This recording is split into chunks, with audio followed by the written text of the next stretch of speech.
So guys, आपके लिए cloze test की सीरीज को आगे बढ़ाते हुए, क्योंकि एग्ज़ाम आपका नज़दीक है, तो क्लोज टेस्ट आपके एग्ज़ाम के पॉइंट ऑफ व्यू से बेहद ही इम्पोर्टेंट रहने वाली प्रक्रियाओं में से एक है।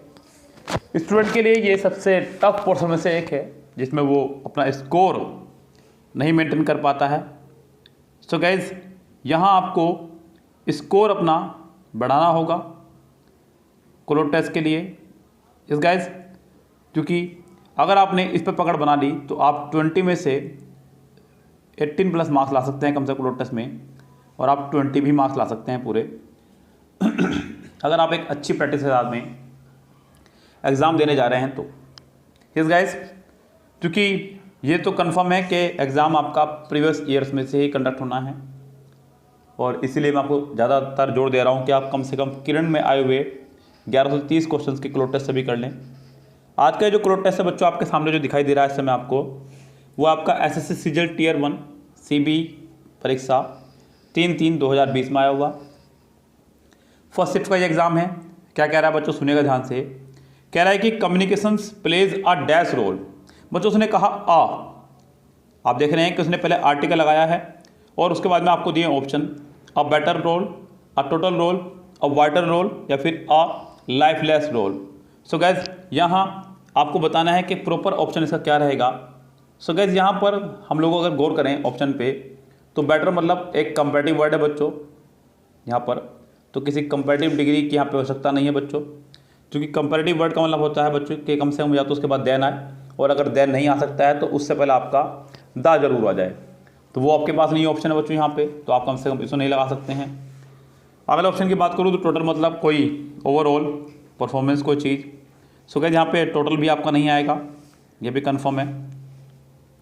उससे अगला बच्चों वाइटल मतलब एक चुस्त दुरुस्त मतलब एक ऐसी कोई चीज़ जो कि आपके लिए एक्टिवपन लाए, तो एजुकेशन जो है हमारे उसमें जो है कम्युनिकेशन जो है एक वाइटल रोल प्ले करती है। तो क्या यहाँ पे आपको ऑप्शन क्लियर हो जाएगा वाइटल ही, इसका आंसर जो होगा वो पहला हो जाएगा वाइटल ही, यानी कि महत्वपूर्ण एक तरह समझ लीजिएगा, बहुत ही इंपॉर्टेंट रोल प्ले करती है। सो गाइज, पहले का आंसर आपका हो जाएगा थर्ड करेक्ट। इस गाइज, वोकेबलरी बेस पे थोड़ा सा ज़्यादा ध्यान रखिएगा। अगला जो उसने कहा वो है लाइफलेस। लाइफलेस का मतलब यहाँ बिल्कुल नहीं बनेगा, क्योंकि कम्युनिकेशन से आप अपने जीवन को लाइफलेस कैसे बना सकते हैं बच्चों, तो ये आपका हो जाएगा रॉन्ग। आगे बढ़ते हैं। कह रहा है कि it can be learn by over dash efforts. इसको हम लोग जो है अपने डैश एफर्ट से सीख सकते हैं, मतलब अगर हम लोग पूरी कोशिश करें, सावधान रहें तो। जैसे कि उसने पहला ऑप्शन दिया आपके सामने अनक्लियर, मतलब अस्पष्ट, जी बिल्कुल नहीं। अगला वर्ड है कॉन्शियस, CONSCIOUS। कॉन्शियस मतलब सचेत या सावधान अगर हम रहे तो हम इसको सीख सकते हैं। अगला वर्ड है बच्चों कॉन्ट्राडिक्टरी। कॉन्ट्राडिक्टरी मतलब विरोधाभास। क्या होता है बच्चों, विरोधाभास। तो गैस, कॉन्ट्राडिक्टरी मतलब कोई ऐसी चीज़ जब दो चीज़ें एक दूसरे के बिल्कुल विरोध में हो, कॉन्ट्राडिक्ट हो, क्या हो, एक दूसरे के बिल्कुल कॉन्ट्राडिक्ट हो। लाइक उसने कहा he works hard yet he failed. उसने कठिन परिश्रम किया फिर भी वह फेल हो गया, फिर भी वह फेल हो गया। तो गाइस, ये आपका एक कॉन्ट्राडिक्टरी था। क्या था आपका ये, कॉन्ट्राडिक्टरी। बच्चों कॉन्ट्रा का मतलब होता है विरोधी, डिक्ट मतलब होता है कहना। तो गाइस, यहाँ पे कॉन्ट्राडिक्टरी मतलब कोई शब्द ऐसे जो विरोधाभास में हो आपके, और इम्पोर्टेंट मतलब महत्वपूर्ण। तो गाइस, यहाँ it can be learn by over conscious, यानी कि अगर हम लोग सचेत रहें, सावधान रहें, तो हम लोग इन चीज़ों को सीख सकते हैं। सो गैस, यहाँ आपका आंसर हो जाएगा सेकंड करेक्ट। क्या ऑप्शन आ जाएगा इसका बच्चों, सेकंड पूरी तरह से correct. Today success in over professional life depends on over dash to read. बच्चों यहाँ 11 से 3 में एक जो खास बात देखने को मुझे मिल रही है ऑप्शन में, वो मुझे दिख रहा है फिल इन द ब्लैंक्स के बाद में ऑप्शन आपका एक वो है 2। क्या दिखाई दे रहा है बच्चों आपको, 2। बच्चों यहाँ मैं आपको बता दूँ, वोकेबलरी बेस चलेंगे हम लोग लेकर के। जैसे कि उसने पहला ऑप्शन आपके सामने रखा वैरायटी। बच्चों वैरायटी के साथ में हम लोग हमेशा ऑफ का इस्तेमाल क्या करते हैं, किसका क्या करते हैं बच्चों, वैरायटी के साथ में हमेशा हम लोग ऑफ का इस्तेमाल क्या करते हैं, तो ये आपका आने वाला है। अगला जो वर्ड है वो है एगिलिटी, भड़काना किसी चीज़ को, तो ये तो खैर एक्सेल लाते वैसे ही नहीं आएगा, मीनिंग से भी देखें अगर आप। अगला वर्ड है फैसिलिटी, मतलब सुविधा, कोई सुविधा प्रदान करना किसी को, ये भी नहीं आएगा बच्चों। अगला वर्ड है हमारा एबिलिटी। बच्चों मैं आपको बता दूं कि एबल के साथ में हमेशा हम लोग टू का इस्तेमाल करते हैं, जो कुछ ने आपको दिया भी है। सो गाइस यहाँ आपका 1103 का ऑप्शन हो जाएगा फोर्थ करेक्ट, जो कि एक नाउन है। क्या बच्चों? एक नाउन। हालांकि सभी नाउन है आपके, वैरायटी, एगिलिटी, फैसिलिटी और एबिलिटी, लेकिन आपका आंसर हो जाएगा fourth correct, ability. So success in over professional life depends on over ability to read. हम लोग कितना अच्छे से पढ़ पाते हैं किसी चीज़ को, ये हमारी सक्सेस के लिए भी जरूरी है। चलिए बढ़ते हैं आगे। Right and speak well which result in effective communication. अच्छा लिखना और अच्छा बोलना, इसका परिणाम जो है हमारे कम्युनिकेशन पर पड़ता है। Barriers dash communications hinder the communication process. बच्चों बैरियर्स जो हैं, यानी कि जो बाधाएं हैं, बैरियर्स डैश कम्युनिकेशंस, बैरियर्स जो हैं, बाधाएं जो हैं डैश करती हैं कम्युनिकेशंस को। तो बच्चों बैरियर टू कम्युनिकेशन, यहाँ आपका इसके साथ फिक्स प्रिपोजिशन रहेगा टू। जो बाकी प्रिपोजिशन है जरा उनको देखिएगा। अगेंस्ट मतलब किसी चीज़ के विरुद्ध, जबकि बैरियर का मतलब अपना भी, किसी चीज़ को रोकना है, विरुद्ध ही है। अगला वर्ड है हमारा बाय, जो किसी के द्वारा के अर्थ में लगाया करते हैं, वो यहाँ नहीं रहेगा fix.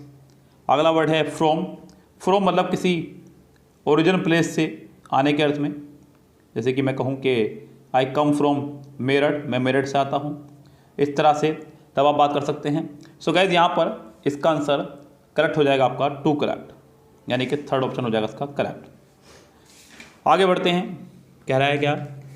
It is very important to dash these things, these barriers. तो बच्चों हमें जो है इन बैरियर्स पे जो है काबू पाना है। साफ साफ मीनिंग पता चल रहा है।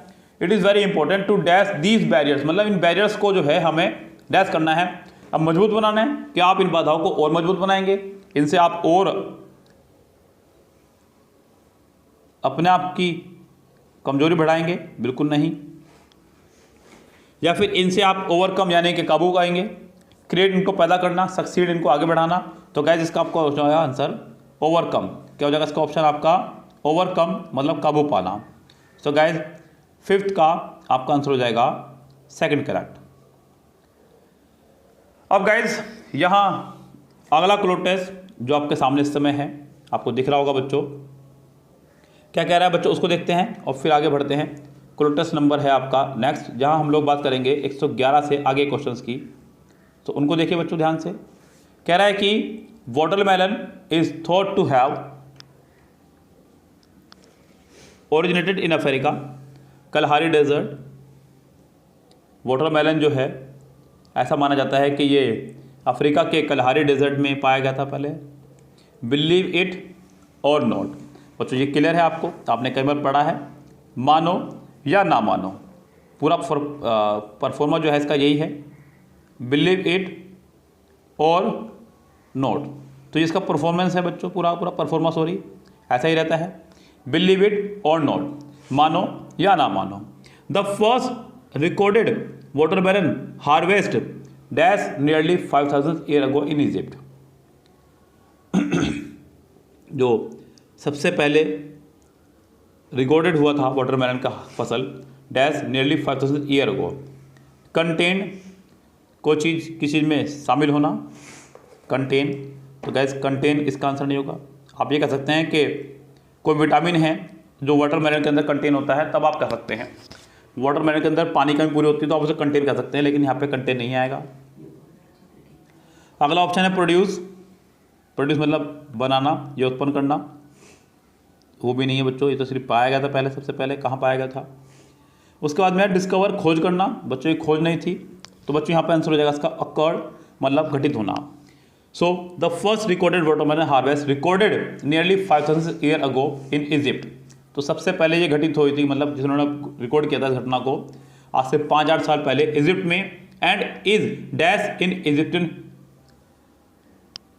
हायरोग्राफिक्स on the walls of their desk.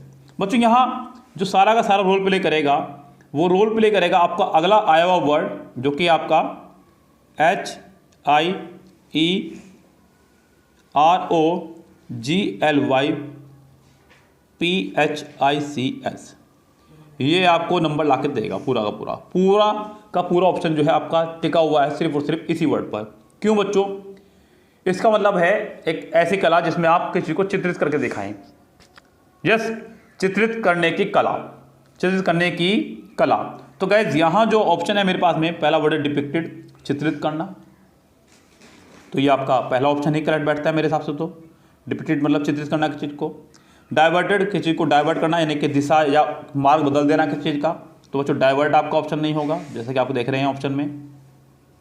अगला ऑप्शन है हमारे पास में डिस्ट्रीब्यूटेड मतलब बांटना, तो थर्ड ऑप्शन भी हमारा क्लियर नहीं होगा। और उससे अगला हमारा डायरेक्टेड है, किसी चीज़ को दिशा देना, संकेत करना, तो गाइस फोर्थ ऑप्शन भी हमारा नहीं होगा। आपका आंसर हो जाएगा सिर्फ और सिर्फ पहला ही, डिपिक्ट, चित्रित करना।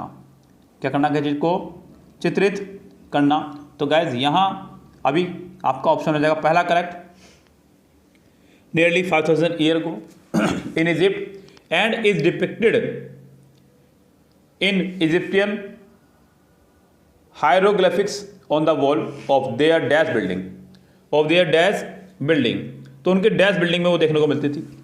अब कौन सी बिल्डिंग, मतलब अगर मान लीजिए आज भी मैं अपने देश की पुरानी इमारतों की बात करूं तो मैं यही कहूँगा कि उनकी प्राचीन इमारतें, प्राचीन बिल्डिंग, जो हमारे किले हैं, लाल किला है, ताजमहल है, राजस्थान की तरफ बहुत सारे किले हैं, उनके हिसाब से अगर बात करें हम लोग, तो बच्चों ऑब्सोलेट, आउटडेटेड मतलब जो चीज़ अब प्रचलन से बाहर हो चुकी हो, तो पहला ऑप्शन बाहर। आउटडेटेड मतलब फैशन से हट करके वो चीज़ होना। एंशियंट मतलब प्राचीन बिल्कुल। और एल्डरली ये व्यक्ति के लिए लगता है उम्र को लेकर के, ये भी नहीं आपका आएगा। आपका आंसर हो जाएगा third correct, ancient. This fruit was often placed dash the burial tombs of kings to provide nourishment in the after life. तो ये बच्चों फ्रूट जो है डैश किया जाता था बरियल में। बरियल बोलते हैं बच्चों दफनाने को, टॉम मतलब किसी की गुंबद वगैरह। तो गैस जब कोई चीज़ किसी चीज़ के अंदर की बात करें और आपको नहीं पता है कि वो क्या कर रही है, वहाँ पे मोशन में है नहीं है, तो गैस स्टेबिलिटी के लिए मतलब स्थिरता के भाव के लिए हम लोग इस्तेमाल करते हैं हमेशा इनका। किनका? इनका। तो यहाँ पर आपका 115 ऑप्शन में आपका आ जाएगा क्लियर इन। तो this fruit was often placed in the burial tombs of kings to provide nourishment in the after life.